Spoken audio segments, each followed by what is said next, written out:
مدینے کی دعا مانگ رہا ہوں، دن رات مدینے کی دعا مانگ رہا ہوں، سرکار کے قدموں میں قضا مانگ رہا ہوں۔ قضا مطلب ہوتا ہے موت۔ دن رات مدینے کی دعا مانگ رہا ہوں، سرکار کے قدموں میں قضا مانگ رہا ہوں، اور یا رب بندوں کے سامنے رسوا نہ کرنا، یا رب بندوں کے سامنے رسوا نہ کرنا، مجرم ہوں مدینے کی سزا مانگ رہا ہوں۔ اور کون کہتا ہے کہ مومن مر گیا؟ کون کہتا ہے کہ مومن مر گیا؟ قید سے چھوٹا وہ اپنے گھر گیا، اور مر کے ٹوٹا ہے کہیں سلسلے قید حیات، مر کے ٹوٹا ہے کہیں سلسلے قید حیات۔ فرق اتنا ہے کہ زنجیر بدل جاتی ہے، فرق اتنا ہے کہ زنجیر بدل جاتی ہے۔ بلا تاخیر آئیے ہم اور آپ گنبد خضرا میں آرام فرمانے والے آقا و مولا سرکار دو جہاں صلی اللہ تعالیٰ علیہ وسلم کی بارگاہ بے کس بنا میں درود پاک پڑھنے کی سعادت حاصل کریں، اور پڑھے بآواز بلند درود پاک اللہم صلی علی سیدنا شفیعنا نبینا حبیبنا مولانا محمد بارک وسلم صلی علیہ السلام علیکہ یا حبیب یا رسول اللہ۔ محترم حضرات، کافی دیر سے آپ حضرات بیٹھے ہوئے ہیں، ٹھنڈی کا موسم ہے، اور ہمارے بچے جو مدرسے سے آئے ہوئے ہیں، بچے 2-2:30 بجے ہی سے یہاں پر بیٹھے ہوئے ہیں، انہیں پھر اپنے مدرسے کو بھی جانا ہے۔ ان تمام چیزوں کو مد نظر رکھتے ہوئے 2-4 باتیں آپ کی گوش گزار کر دوں۔ یہ قرآن مقدس میں اللہ ارشاد فرماتا ہے فَلْيَضْحَكُوا قَلِيلًا وَيَبْكُوا كَثِيرًا، ہنسو کم رو زیادہ۔ قرآن میں اللہ فرما رہا ہے ہنسو کم رو زیادہ۔ اللہ تبارک و تعالی اپنے بندوں سے فرما رہا ہے بندو دنیا کی عیش و عشرت پر زیادہ اتراؤ نہیں، دنیا کے شان و شوکت پر ذرا زیادہ غرور مت کرو، دنیا کے جاہ و جلال کو دیکھ کر کے، دنیا کی جو ہے کامیابی اور کامرانی کو دیکھ کر کے تم زیادہ پھولو نہیں، بلکہ تمہارے لیے ایک وقت مقرر کر دیا گیا ہے، تمہارے لیے ایک ٹائم فکس کر دیا گیا ہے، تمہارے لیے ایک لمحہ ایسا مقرر کر دیا گیا ہے کہ جب وہ آنے واحد وقت مقررہ قریب آئے گا تو ایک لمحہ کے برابر بھی تمہیں مہلت نہیں دی جائے گی۔ ہر وقت اس رب ذوالجلال کا احسان مانو کہ ابھی تمہاری سانس باقی ہے، تمہاری روح چل رہی ہے، اللہ نے تمہیں چلنے پھرنے کی طاقت اور استطاعت عطا فرمائی ہے۔ یہ اللہ کا احسان ہے کہ اللہ تبارک و تعالیٰ نے ہمیں اور آپ کو اس خاکدان گیتی پر کچھ وقت، کچھ لمحہ، کچھ ٹائم اور زیادہ دے دیا ہے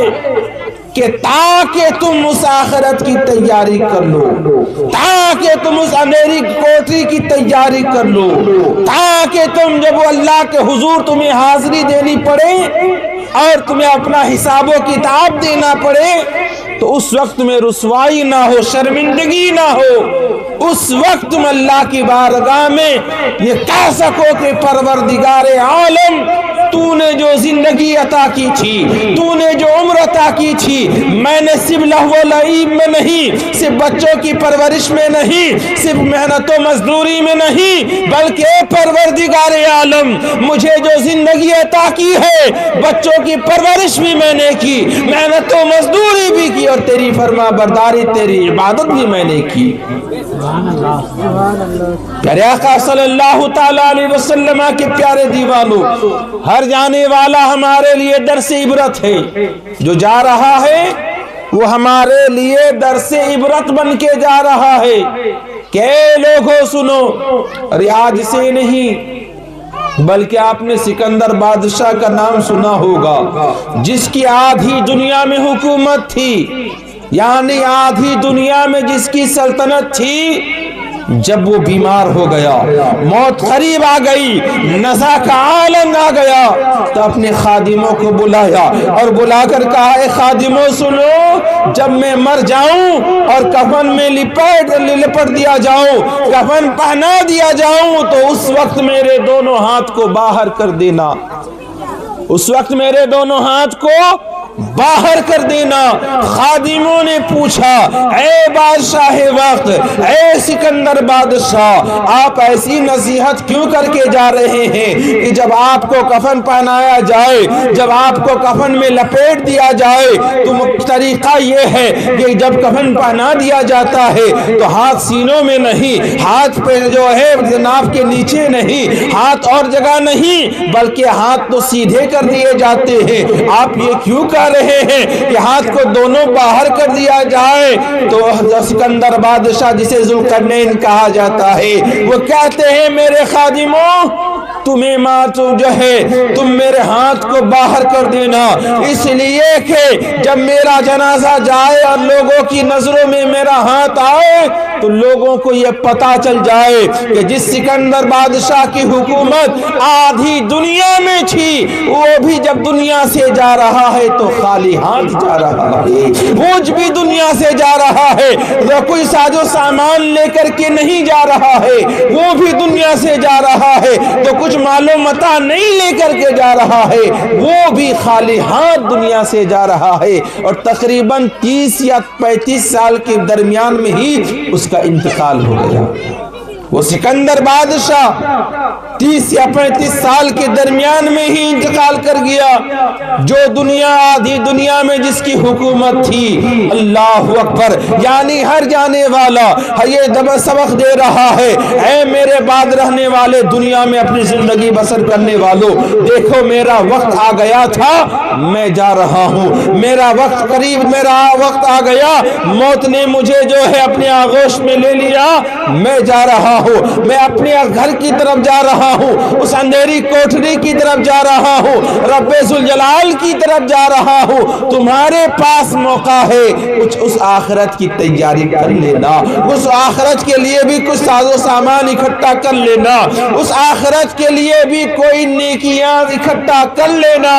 تاکہ قبر میں جانے کے بعد تمہیں رسوائی اور ہاتھ ملنا نہ پڑے۔ درود پاک پڑھیں، اللہم صلی علی سیدنا شفیعنا نبینا حبیبنا مولانا محمد بارک وسلم، صلو علیہ صلاۃ و سلام علیک یا حبیب یا رسول اللہ۔ ایک آخری حدیث سنا کر کے اپنے تقریر کا اختتام کروں۔ میرے آقا فرماتے ہیں کہ ہر انسان کے دنیا میں 3 دوست ہیں، ہر انسان کے دنیا میں 3 دوست ہیں۔ پہلا ہے اس کا مال، اس کی دولت، اس کا ساز و سامان، اس کی ثروت، اور جب تم موت کے آغوش میں چلے جاؤ گے تو سب سے پہلے جو ہے تمہارا پہلا دوست جو ہے مال دولت، وہ تمہارا ساتھ چھوڑ دے گی۔ دیکھتے ہوں گے آپ، کوئی عورت ہے انتقال سے پہلے جو ہے زیور پانی رہتی ہے، ہر طرح کا زیور سے آراستہ کی رہتی ہے، لیکن جیسے ہی روح نکل گئی، ہر گھر والے یہ دیکھتے ہیں کہ کان میں کیا ہے، ناک میں کیا ہے، کان میں کیا ہے، یعنی ہاتھ میں کیا ہے، پیر میں کیا ہے، گلے میں کیا ہے، جو بھی زیور رہتے ہیں، جو بھی اس کے اندر جو ہے یعنی سونا یا چاندی کے سامان رہتے ہیں، فوراً اتار کر کے گھر میں رکھ دیا جاتا ہے۔ جو بھی اچھا لباس ہو کینچیوں سے کاٹ کر کے اتار دیا جاتا ہے۔ میرے آقا فرماتے ہیں تمہارا پہلا جو دوست ہے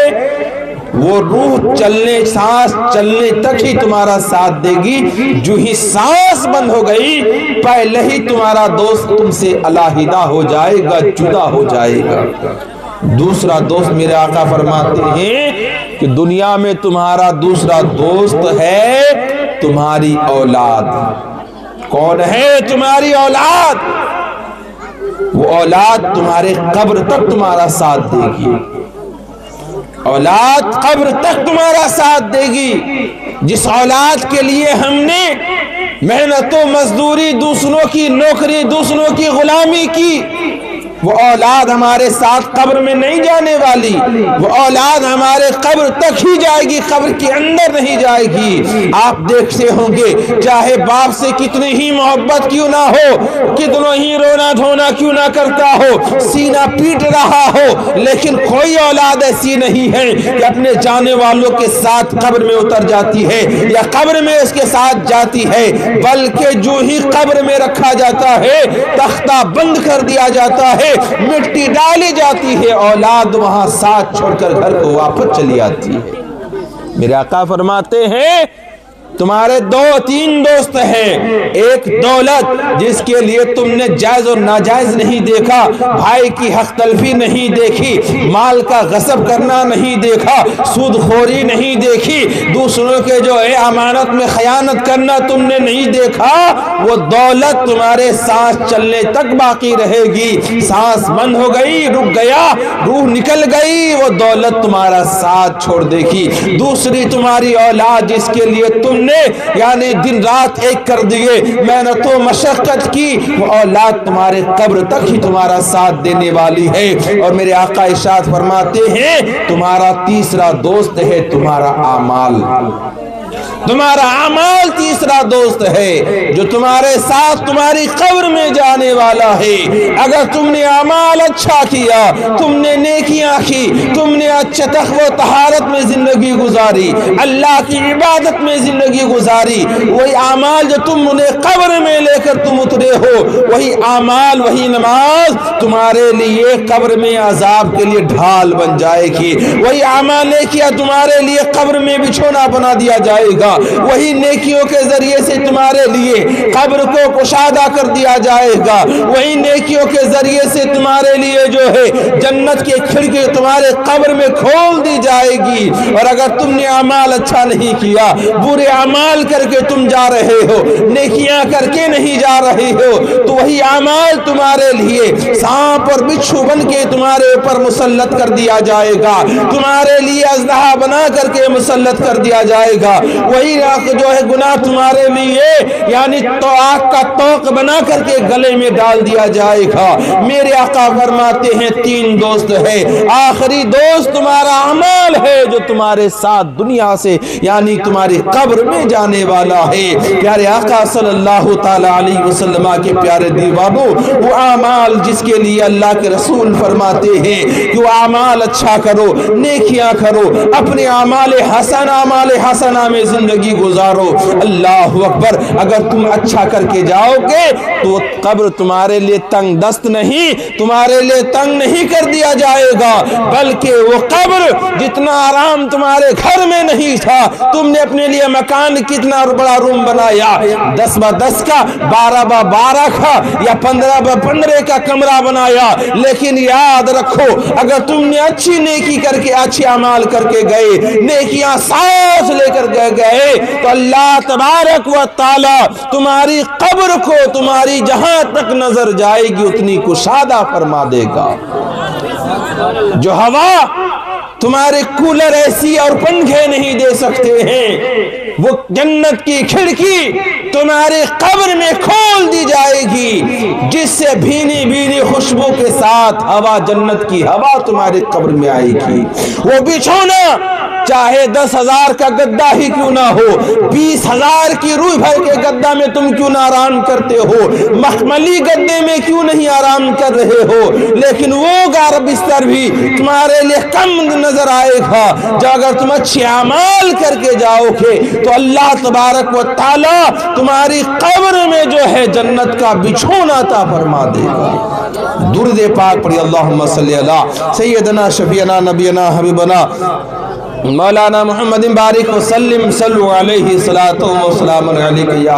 رسول اللہ۔ اللہ فرما رہا ہے فَلْيَضْحَكُوا قَلِيلًا وَيَبْكُوا كَثِيرًا، ہنسو کم رو زیادہ۔ آج دیکھیے دنیا میں لوگ قبرستان میں ہنس رہے ہیں، جنازے کے صف میں ہنس رہے ہیں، مسجد میں ہنس رہے ہیں۔ یہی وجہ ہے کہ جب انسان جو ہے اپنے اعمال کو سدھارنے کی کوشش نہیں کر رہا ہے تو اس کی قبر میں جو ہے اندھیری جو قبر جو ہے اس کے لیے ایک کالی کوٹری بنا دی جائے گی، اندھیرا گھر بنا دیا جائے گا۔ میرا جو ہے پروردگار عالم ارشاد فرماتا ہے کم ہنسو زیادہ رو، آخرت کی فکر کر کے رو، قبر کے اندھیرے گھر کا فکر کر کے رو، آنے والے اس حساب کے بارے میں سوچ کر کے رو، اللہ کی رضا کے لیے رو، اپنے گناہوں کو یاد کر کے رو، اس لیے کہ اگر تم نے گناہوں کو یاد کر کے ایک بوند آنسو بہا دیا تو بروز محشر تمہارے وہی آنسو موتیوں سے بے زیادہ قیمتی ثابت ہو جائے گا۔ آنسو بہاؤ، اپنے اعمال کو تولو، اپنا محاسبہ کرو، اپنی زندگی کو دیکھو کہ تمہاری زندگی کیسی گزر رہی ہے، کہیں اللہ کی نافرمانی سے تو نہیں گزر، اللہ کی نافرمانی میں تو نہیں گزر رہی ہے۔ اگر ایسی زندگی گزر رہی ہے تو قبر میں تم کو جو ہے صرف رسوائی اور ہاتھ ملنے کے کچھ نہیں حاصل ہونے والا ہے۔ اس لیے پیارے آقا صلی اللہ تعالیٰ علیہ وسلم کے پیارے دیوانوں، ہمارے درمیان سے ہمارے ایک بھائی عزیز جناب مرحوم آزاد صاحب بہت ہی جلد آنے واحد میں ہمیں جو ہے الوداع کہہ کر کے چلے گئے۔ آج ہم ان کی سال ثواب کے لیے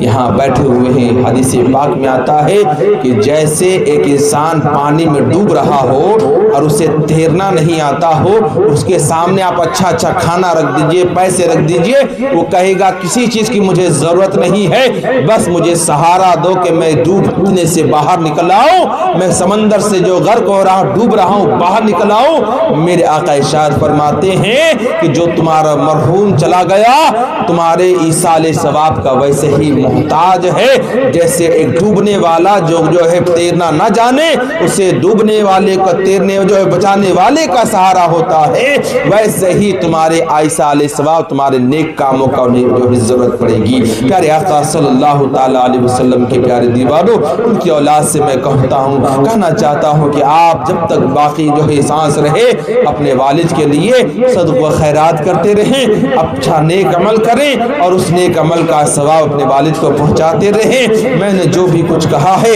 اللہ رب العزت کی بارگاہ میں دعا گو ہوں کہ مالک مولا اگر کچھ غلطی ہو گئی تو معاف فرما، اور سبوں کو گواہ رکھ کر کے کلمہ پڑھتا ہوں اشہد ان لا الہ الا اللہ واشہد ان محمدا عبدہ ورسولہ۔ آئیے اٹھ کر صلاۃ و سلام پیش کیا جائے۔